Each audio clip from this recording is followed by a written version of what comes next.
Hey friends, welcome to this week's episode of Weighing In with Lindsie. I hope you enjoyed your holidays. I had a guest lined up for this week, but things changed and Chris couldn't jump in either. So for a minute I thought I'll just extend the holiday break and skip this week too. But then I realized that could be the beginning of the end, and I'm not ready to end this yet. So here I am. Just me, no fancy guest, no polished plan, just real life talk. And honestly, that kind of fits the theme, because the last couple of months have felt a lot like a roller coaster. Which is funny, because I rode one for the first time as an adult, well, in 20 plus years. So we're going to talk about that. We're going to talk about Christmas, getting off track with eating, body image, clothing sizes that mess with your head, and we're going to end with my word of the year. If you've been feeling a little off, a little discouraged, or like you need permission to reset without beating yourself up, this one might be for you. So let's start with my roller coaster story. About 25 years ago, I went to Six Flags. And I don't remember how many rides we rode. I don't remember how many games we played, what we might have eaten or drank, or I don't remember much about the day. But I do remember being excited because there was a newer ride. It was the Superman. I think it's still there. I was excited to ride it. We got in line. And we waited for, an hour and a half. It was a long line. And we get up to it's our turn to get on the ride. And let me just tell you, roller coasters are judgmental. They're not made for heavy people. Especially this one. So we get in line, we get in the seat, and I think the thing comes down over your head and then buckles, between your legs or whatever. And mine wouldn't fasten. One of the attendants came over, and I want to say they pushed on it and tried, and it just wouldn't close. And this girl was mortified. I have thought about that day. Of course, I had to leave and get out, walk the walk of shame back down and wait for the other people who were with me to ride the ride. I didn't want to make them get off just because I was too big to ride. But anyway, they got off, and I want to say it wasn't really that fun, it wasn't great, whatever, trying to make me feel better. But 25 years later, and I still think about that day. I still think about how bad that felt, the shame that I felt. And so I have pretty much refused to even think about riding a roller coaster or anything like that since then, because I've, gained more weight, and the thought of being mortified like that again was just not something I wanted to endure. Well, on my journey now to this new life that I'm living, we were going to Helen over Thanksgiving with my brother and my niece and nephews. And there's the Georgia Mountain Coaster. And I looked it up to see what the weight limit was, and I was so excited to find out that I was under the weight limit. And I was like, okay, I'm going to do it. Let's do it. So, talked to my brother. Everybody was like, yes, we're on board. So, but they also, it says the weight limit, but it also has a caveat. You still have to fit in the restraint. So, that was in the back of my head. So we go to Helen, we spend the day shopping, doing the, Helen thing, and ate dinner, and then we went to the coaster. Y'all, it was freezing cold outside, and I'm greatly appreciative of my brother, the kids, his girlfriend, her kids. They were all on board with riding this coaster so that I could experience it. Well, I don't know how, it was like 30 something degrees. We're all bundled up. It was a long line again. And Y'all, the whole time I'm in line, I'm sitting here thinking, God, please let me be able to get on the coaster first, because the rail is about waist high, and then you have to like climb into or get into the coaster. And you know, Chris calls me his panda for a reason. I'm clumsy. I tumble easily. So I'm thinking this, this whole hour line, everybody's talking, whatever, but in the back of my head, I'm like, God, please let me be able to get on. Don't let me fall. Told my brother, I might need you to hold my hand and hold me steady so I can get on. And then I'm thinking, please let the seatbelt fit. So this is an hour and a half of mentally tormenting myself about whether or not I would actually be able to ride. We get up, it's our turn to get on. And I asked them if they had a step stool, and they kind of laughed at me and said no, told me the best way to get on. And back up just a second, I'm standing there and there's a scale by the attendant. And I was like, oh my gosh, they're going to make me weigh. They're going to make me weigh, and that's going to be traumatizing. But y'all, they didn't. They didn't. I went up and they showed me how to get on, and I did the best I could to do what they showed me. I fumbled around a little bit, but I slid back. They buckled the seatbelt on around me, and no problem. I cried. Literally cried. So the coaster is not a traditional roller coaster, the Georgia Mountain Coaster. You control your speed, which means if you get behind someone that is not loving the fast life, you are stuck. But anyway, it starts, you go up this hill. It takes probably 2 minutes to go up this hill, and it's nighttime. I'm looking up at the moon and tears in my eyes going, this is what freedom feels like. Thank you, God. This is the life that I've been wanting to live. These are the things that I want to do. So get up to the top of the hill, and it says, push your things forward so you can go. And I push my things forward and I start flying. I'm like, yes, this is awesome. And the person in front of me was stopped. Just dead stopped.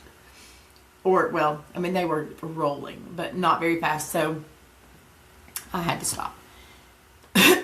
And I waited for them to get a little ahead of me. And I floored it again, stopped again. So what would typically take less than 2 minutes to go down and around the coaster took like 5, because the person in front of me was just not wanting to go. So, little disappointed after all the anticipation and build up, a very slow ride. They did very kindly give us a voucher to ride again the next day.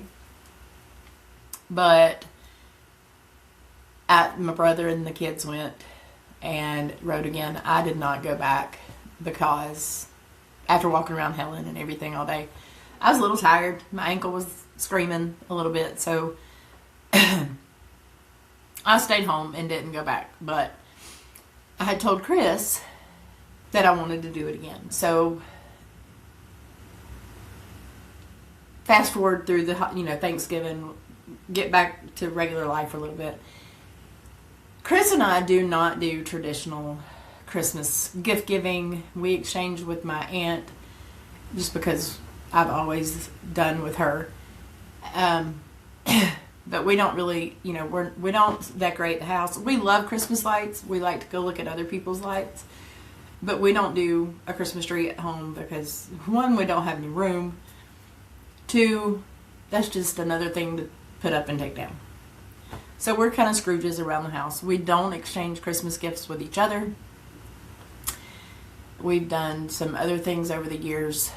We have written letters to each other. We wrote Remember When's one year, which is something my granddad used to do when we were little before he passed away. So this year, though, we decided Chris's job is very stressful, and he was ready for a vacation. And so he decided, he took off work the whole week of Christmas, and we decided to go away on Christmas Eve and spend the night in Helen. So not too far from home. But we rented a little cabin for Christmas Eve, and it was great. It was perfect. It was a little basically one room. You walk in, there's the kitchen area, the living room, and then upstairs there was a loft bedroom. Perfect little size. The only thing not perfect about it was that the bathroom was on the bottom floor, the bedroom was on the top floor. Getting up in the middle of the night for bathroom breaks was whatever. But anyway, they had a little hot tub, they had a fireplace, which it was 70 degrees on Christmas, so a fireplace was not needed, except for it was great because when we got there, the host had turned the air down really low, so it was very cold, and the fireplace was going. So it was great. We ordered DoorDash and had supper and just spent some time together with no distractions from the outside world, and it was fantastic. We woke up Christmas morning and went to the Georgia Mountain Coaster so that I could ride again and experience the fullness of the coaster. And I almost hated to go because that means, people are working on Christmas, and that's But at the same time, I was grateful they were because it was kind of a cool thing to do. So we got there. We didn't have to wait in line near as long because we got there when they opened. And it was cool because I was able to walk through the line, and I already knew that I would fit. I knew that I could get on it. And it was great. And I was like, okay, there's the people in front of me look like, they were young men in front of us. And I was like, okay, I feel like they're going to be... they're going to ride it, so it's not going to be stop and go the whole time. And I was right. They rode it. So I got it. When it said to push your thing forward, I pushed forward, and I didn't let up, and I flew all the way down. And so it was great that I got to experience. I will say I was a little disappointed because, one, it was very short when you're going full speed. It lasted less than 2 minutes. But also, there were no hills that were big enough to make my stomach flutter. But it was still, I left happy, satisfied, content because I was able to ride. And Chris was there this time to experience it with me. He had the same kind of feeling. He was like, it didn't last long enough, whatever. So my next goal, hopefully sometime this year, I will be ready to try Six Flags again. I do not think I will try the Superman, but I will hopefully be able to go. And the only thing really holding me back at this point is my ankle, and that, Six Flags is a lot of walking, so I need to build up my ankle strength a little bit more. So now we're going to shift gears a little bit and talk about food and what that looks like over the holidays for me, or what it did look like this year. A lot of people think that having bariatric surgery is the easy way out in the weight loss journey. And let me tell you, it's not. It doesn't fix the brain. And I think I've said that before. But it does not fix the brain. It does not make you all of a sudden not want food. It makes it, a little bit, it gives you a tool, some restriction. But there's ways to skirt around that restriction. And over the holidays, I'll be honest, I did not do the best. I gave myself permission, and I'm like, oh, it's the holidays. I'm going to enjoy this. I'm going to do, eat what I want to eat and worry about it later. And that's not the healthy way to do it. I do not recommend that to anyone, but it is what it is. But honestly, there was a time that I would have said, I've ruined everything. Surgery failed again. I'm never going to lose weight. But I'm not letting myself do that. I am back on track, and I don't make the right decisions for every meal, every drink, every moment, but I am consistently showing up and putting forth my best effort to get back on track fully, because I still want to lose another 100 pounds. I still have a ways to go in what I feel like is my end game. I feel 100 times better, if not 1,000 times better than I did a year ago, physically and mentally as well. But I did get off track over the holidays. If you did as well, and you're on any kind of health journey or weight loss journey and you're watching, let me just encourage you with this. Give yourself grace. You didn't ruin everything. You're not a lost cause. And I'm telling myself this daily. I have learned to give myself some grace and not hate myself when I'm not perfect. I know I have come a long way, and I will continue in this journey and making the changes that I need to make. So, the holidays are over now. It's time to buckle down and hit the ground running, or walking as fast as I can, because running is not in my repertoire right now. Now that I've given myself grace, given you some grace, permission to start over, permission to be okay with where you are, I do have something to rant about. Okay? Clothing sizes, guys. Clothing sizes are a thorn in my side. Like I said, we went to Helen over Christmas, and let me tell you, on Christmas Eve, I literally wore a size extra large, a 2X, and a 3X, all in one day, and they all fit. How does that happen? How does that happen? Like, I cannot wrap my head around how that, and actually, the extra large fit better than the 3X. Now, the extra large was a men's, and this, what happened was, the clothes I wore that day was, I had a 2X shirt on. And we bought matching pajamas to wear on Christmas Eve, Chris and I did.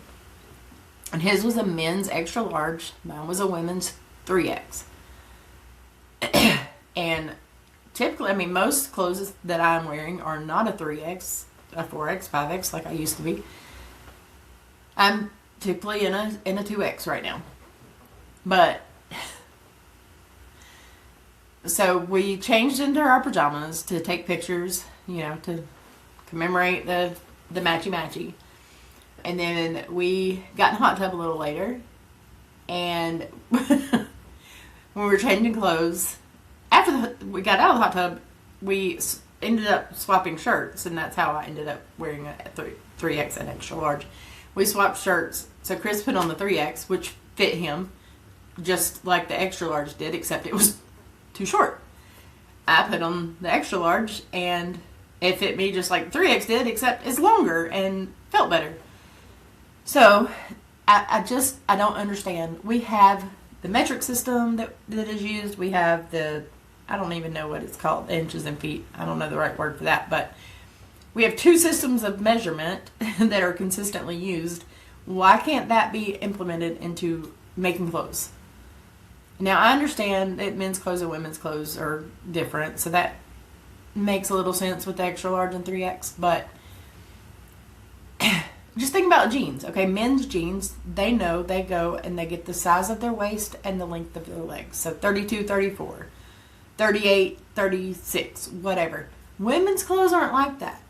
And you can go in Walmart and get a size 18 or Belk and get a size 24, and they may fit the same.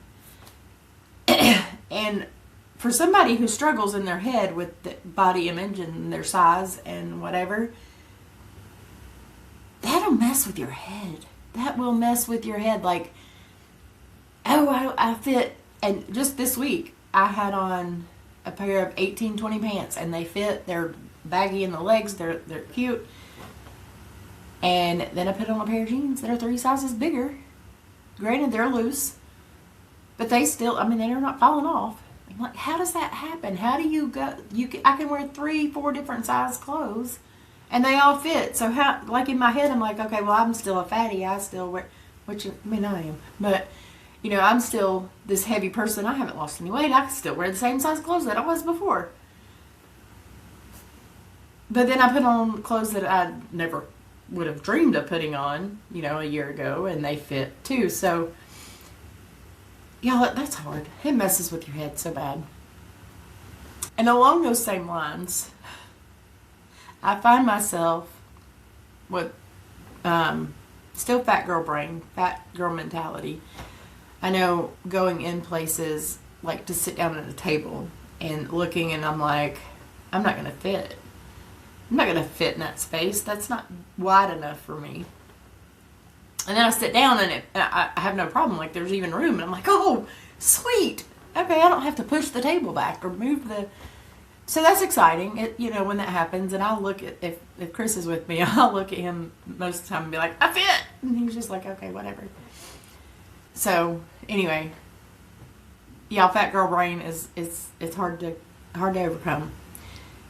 And anyway, so that's my rant. That's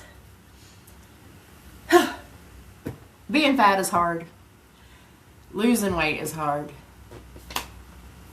And when you lose a significant amount of weight quickly, it takes your brain time to catch up, and it may be a little bit harder to adapt and realize that, hey, you're different than you were. Your body is not taking up as much space. So, yeah. Anyway. Now, I'm going to close with my word of the year. I don't know if you listening have a word of the year, but this is something I have done for several years now. And it helps just kind of give a focus. I don't necessarily set New Year's resolutions or, I have some goals that I want to work on and some things that I want to accomplish. But I do consistently, for the past few years, pick a word of the year, and it's kind of my focus for what I want the year to look like, or what I want to focus on. And initially, I had come up with the word rewrite, which is something I've been focusing on, is rewriting my story, not only through weight loss, but through my faith. I was in a few years of kind of rebellion and just neglecting my relationship with God, and I've come out of that. Thank God He never left me. His grace sought me out, pursued me, and that's amazing. A sermon on Sunday at church was about the parable of the fig tree not producing fruit, and the gardener saying, give me one more year before you chop it down, before you get rid of it. Give me one more year to cultivate it and give it the opportunity to bloom. And so God, I'm in that season now where I'm cultivating my faith and cultivating my life and the things that God has for me, and really seeking those things. So rewrite was the word that I was going with. And on Christmas, when we were going on the way to the cabin, I started thinking about the time that Chris and I were spending together, and how that time was away from everybody, away from things, the distractions, and the time was intentional. It was our time to really focus on each other. And that word, when it popped in my head, I was like, oh, I like it. I like it. So I kind of prayed on it, did some reading about what intentional means, what it looks like. And I decided that intentional is my year for my year.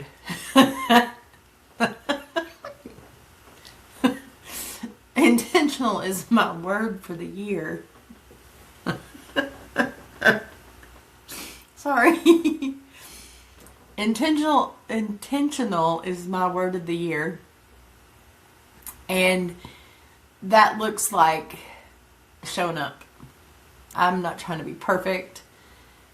I'm not saying I'll never mess up again, but I'm going to be intentional with my health, how I eat, how I talk to myself, how I show up in my marriage, how I cultivate my faith, how I'm going to be intentional in my work.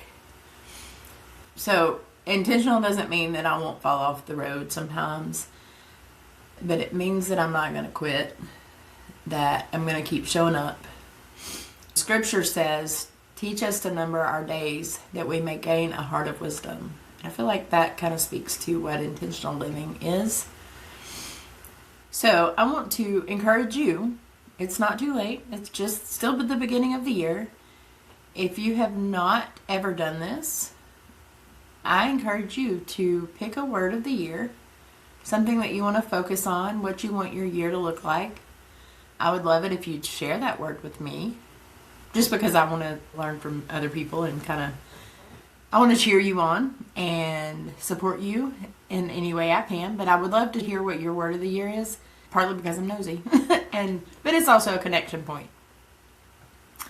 If you haven't or don't want to choose a word of the year, that's fine. If you have goals or resolutions, let me know those too. Connect with me. Another thing I want to be intentional in is my relationships. Not just my marriage, but in my friendships as well. So, if you're listening, whether this is your first episode or if you've been with me since the beginning, I want to thank you for being here. Thank you for sticking with me, listening. This podcast did start the season with weight loss and a transformation in my physical life. As this season wraps up and I start thinking about next season of the podcast, I will continue to share my weight loss and physical transformation story, but I also want to really start including more of just everyday life. I want to have others on to share their transformation stories. Not whether it could be a weight loss or it could be a prodigal son type transformation. So I want to have other people on to share their testimonies and share how God has been gracious in their lives and showed mercy and showed grace and love.